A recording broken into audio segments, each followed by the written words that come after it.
ओम नमो भगवते श्री गोविंदाय नमः। आप सभी को भक्ति सागर की तरफ से प्यार भरा नमस्कार। राधे राधे। हम इस वीडियो में आज जानेंगे श्री कृष्ण जन्माष्टमी का हमारे जीवन में क्या महत्व है। जो व्रत है श्री कृष्ण जन्माष्टमी का, उसमें हमें विशेष तौर पर किन बातों का हमें ध्यान रखना चाहिए, हमें किस विधि विधान से हमें पूजा करनी चाहिए, कैसे हमें भोग लगाना चाहिए कान्हा जी को, किस तरह से उन्हें तैयार करें हम, और पूजा की सामग्री क्या होगी। और जो कि कुछ असमंजस था हमारे भक्तजनों में कि जन्माष्टमी 6 तारीख की है या 7 तारीख की है, तो अब हम आपको बता देते हैं जन्माष्टमी 7 तारीख की ही है। उसका कारण क्या है वो भी हम जानेंगे इस वीडियो में, तो आप इस वीडियो में बने रहिएगा अंत तक। हमारी भक्ति में है शक्ति। सब्सक्राइब कीजिए भक्ति सागर स्पिरिचुअल कनेक्शन। तो चलिए अब बात करते हैं श्री कृष्ण जन्माष्टमी के महत्व के बारे में। तो मैं पहले आपको बता दूं श्री कृष्ण के जीवन के बारे में। उनका जीवन बहुत ही कठिन था। उनका सब कुछ छूट गया, फिर भी वे विचलित नहीं हुए। पहले उनकी माँ छूटी, उनके पिता छूटे, फिर जिन नंद बाबा और यशोदाओं ने उन्हें पाल पोस कर बड़ा किया वह भी छूट गए। जिन दोस्तों के साथ खेलते थे वह भी छूट गए। उनका प्रेम राधा भी उनके साथ हमेशा नहीं रही। इसके अलावा पहले वह गोकुल से दूर हुए, फिर मथुरा से दूर हुए, आखिर में उन्हीं के द्वारा बसाई गई द्वारका नगरी भी समुद्र में जलमग्न हो गई। लेकिन अगर कुछ नहीं छूटा तो वो उनकी मुस्कान थी, उनकी सकारात्मकता थी। इसलिए श्री कृष्ण दुख नहीं बल्कि उत्सव के प्रतीक है। श्री कृष्ण अकेले हैं जिनका जन्म रोते हुए नहीं हुआ बल्कि हंसते हुए हुआ था। वह पूरे जीवन में मुस्कुराते रहे। यह अलग बात है कि उनका पूरा जीवन युद्ध में बीता, संघर्षों में बीता। हमें भगवान श्री कृष्ण से प्रेरित होना चाहिए और उनके जीवन से कुछ शिक्षा लेनी चाहिए। भगवान श्री कृष्ण का जन्म अष्टमी को हुआ था, इसलिए हम उन 8 बातों पर विशेष ध्यान देंगे जिन बातों से हम कुछ सीख सकते हैं। पहला, आप अपने कर्मों को सबसे ज्यादा महत्व दें, लेकिन फल की चिंता ना करें। लक्ष्य की यात्रा तक पहुंचने का आनंद लें, लेकिन हमेशा लक्ष्य को हासिल करने के बारे में ना सोचें। दूसरा, जीवन में जो कुछ भी घटित होता है उसके पीछे कुछ ना कुछ कारण जरूर होता है। जो होता है अच्छे के लिए होता है, इसलिए हर बात पर उदास होने के बजाय हर घटना को स्वीकार करना सीखिए। तीसरा, कल क्या होगा इसकी चिंता छोड़कर आज जो कुछ भी है, जैसा भी है हमारे पास, उसमें आनंद लीजिए।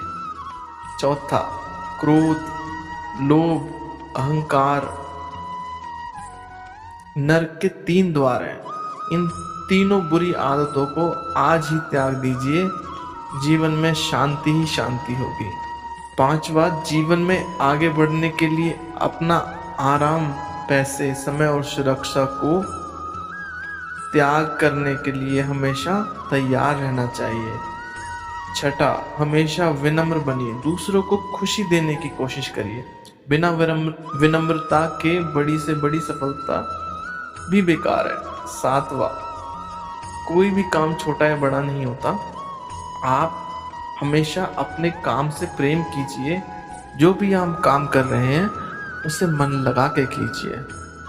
8वीं शिक्षा जो कि हम सीख सकते हैं भगवान श्री कृष्ण के जीवन से, वो यह है कि आज के दौर में अच्छे और सच्चे मित्र बहुत कम मिलते हैं। ऐसे सच्चे मित्र अगर आपके पास हैं तो उन्हें हमेशा संभाल के रखिएगा, क्योंकि ऐसे मित्र हमेशा काम आते हैं। तो चलिए अब जान लेते हैं कि आपको व्रत करते टाइम किन किन सामग्री की जरूरत पड़ेगी। भगवान श्री कृष्ण की प्रतिमा आसन पर स्थापित करनी चाहिए। आसन आपका लाल रंग का, पीला रंग का, ये केसरी रंग का, इनमें से कोई भी रंग आप ले सकते हैं। और अगर मोतियों से सजा हो, मोतियों की माला हो तो बहुत उत्तम है। और जिस बर्तन में भगवान के चरणों को धोया जाता है उसे आप शुद्ध पानी से भरकर फूलों की पंखुड़ियां डालो उसमें। इससे भगवान को स्नान कराना चाहिए। उनको पंचामृत से स्नान कराना। पंचामृत का मतलब होता है 5 चीजों से मिलकर जो बनता है उसको पंचामृत बोलते हैं। तो पहली चीज इसमें क्या है, वह है शहद, दूसरा घी, तीसरा दही, चौथा दूध और 5वां गंगा जल। इन सब को मिलाकर के पंचामृत बनता है। इससे आप कान्हा जी को स्नान कराइए। और अगर आपके घर में राधा जी भी हैं तो उनके लिए भी आप यही चीज आप उनके लिए भी कर सकते हैं। पूजा में उपयोग आने वाला दुर्वा, कुमकुम, अक्षत, अबीर,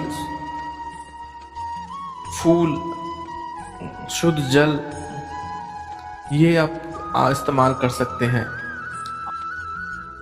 और सुगंधित धूप, जो धूप मिलती है वो इस्तेमाल करनी चाहिए। कहा जाता है कि चंदन की जो धूप होती है वह भगवान को बहुत प्रिय होती है। तो पूजा करते हुए चंदन की धूप बत्ती का प्रयोग करें। दीपक जो आप जलाते हैं वो चांदी, तांबे या मिट्टी के बने दिए का आप जला सकते हैं। उसमें गाय का शुद्ध घी डालें। और आपको किस विधि विधान से ये पूजा करनी है, उसमें सबसे पहले आपको चौकी पर लाल कपड़ा बिछाना है। भगवान श्री कृष्ण की मूर्ति को चौकी पर रखें। राधा जी है तो उनको उनके साथ बिठाइए। फिर आप दीपक लगाइए, साथ में धूप बत्ती जलाएं। भगवान श्री कृष्ण से प्रार्थना करें, हे भगवान श्री कृष्ण, हे राधा मैया, कृपा पधारिए और पूजा ग्रहण कीजिए। श्री कृष्ण को पंचामृत से स्नान कराइए। इसके बाद गंगा जल से स्नान कराइए। इसके बाद श्री कृष्ण को वस्त्र पहनाइए। आसन पर बिठा करके श्री कृष्ण भगवान का श्रृंगार कीजिए। और उसके बाद श्रृंगार पूर्ण होने के बाद उनको शीशा जरूर दिखाइए। शीशा दिखाने का मतलब होता है जैसे जब हम श्रृंगार करते तो हम भी शीशा देखते हैं ना कि हम कैसे लग रहे हैं, तो उनको भी आप शीशा दिखाइए। उनको बताइए, कान्हा जी, मैया जी, देखो मैंने आपको तैयार कर दिया है, देख लो आप कैसे लग रहे हो। आप अपने आप को देखो, आप दर्पण में, आप शीशे में किस तरह से कैसे नजर आ रहे हो।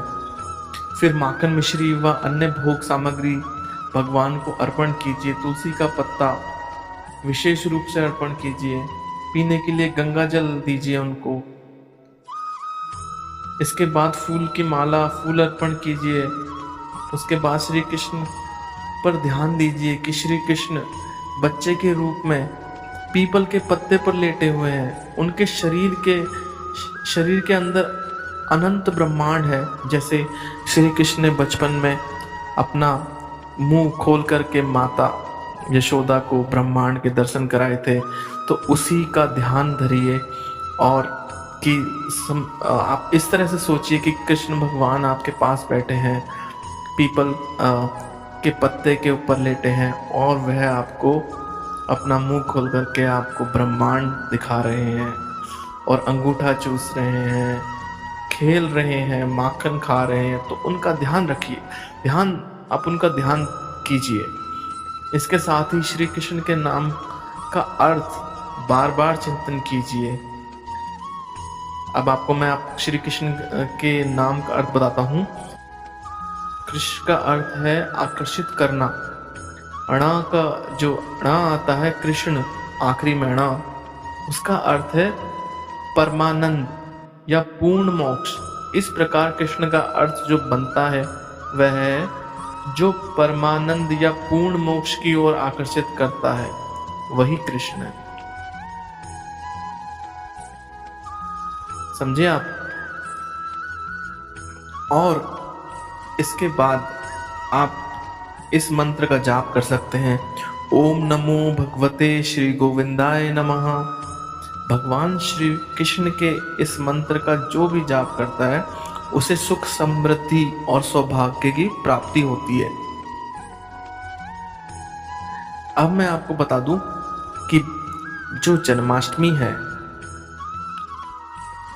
उसकी जो तिथि थी, अभी आप बहुत से भक्तजनों के मन में असमंजस होगा कि जन्माष्टमी 6 तारीख को थी, तिथि जो थी जन्माष्टमी की वो अष्टमी जो 6 को लगी है, 12 बजे रात को जब कृष्ण जी का जन्म हुआ था वो तिथि तो 6 तारीख की रात में 12 बजे आ रही है, तो 7 तारीख की क्यों है? मैं आपको बता देता हूँ कि जन्माष्टमी की जो अष्टमी की जो तिथि थी उसका प्रारंभ हुआ था 6 सितंबर 2023 को दोपहर 3:37 पर, और अष्टमी तिथि का समापन जो समाप्त हो रही है वो 7 सितंबर 2023 को 4:14 पर शाम को समाप्त हो रही है। अब मैं आपको इसका कारण बताता हूँ कि अधिकतर जो मंदिर हैं आपके घर के आसपास जहाँ भी आप रहते हैं वहाँ पर जो जन्माष्टमी है, यहाँ तक कि जो वृंदावन में जो सबसे बड़ी जन्माष्टमी बनती है हिंदुस्तान में, वहाँ पर भी प्रेम मंदिर और वृंदावन के जितने भी मंदिर है सब मंदिरों में 7 तारीख की ही जन्माष्टमी बन रही है। वो क्यों? वो इसलिए क्योंकि हमारे हिंदू धार्मिक के ग्रंथों इनके सब के अनुसार जो तिथि सूर्योदय के साथ आती है, जब तिथि सूर्योदय के साथ लगती है तो उसकी मान्यता ज्यादा होती है, क्योंकि जो अष्टमी जो तिथि है 6 तारीख को वो दोपहर में 3 बजे के बाद आ रही है, और सूर्योदय के साथ 6 तारीख को सप्तमी तिथि थी, इसलिए 6 तारीख की जन्माष्टमी नहीं मान्य है। जो मंदिरों में जो व्रत रखने का जो आपका दिन है वो सूर्योदय के साथ अष्टमी 7 सितंबर 2023 को आ रही है, इसलिए आप जो अपना व्रत रखेंगे वो 7 सितंबर 2023 को रखेंगे। आपके घर में अगर छोटे बच्चे हैं तो अगर वो व्रत रख सकते हैं उनको भी व्रत कराइए, क्योंकि जन्माष्टमी का जो व्रत है उसका काफ़ी महत्व है। तो इसलिए आप सब 7 तारीख को अपना धूमधाम से जन्माष्टमी मनाइए, और आप सभी को हमारी ओर से जन्माष्टमी की हार्दिक शुभकामनाएं। आपकी जन्माष्टमी खूब मंगलमय हो, आपके लिए खूब सुख समृद्धि लेके आए राधा जी, कान्हा जी। तो बस आज की वीडियो में बस इतना ही। राधे राधे।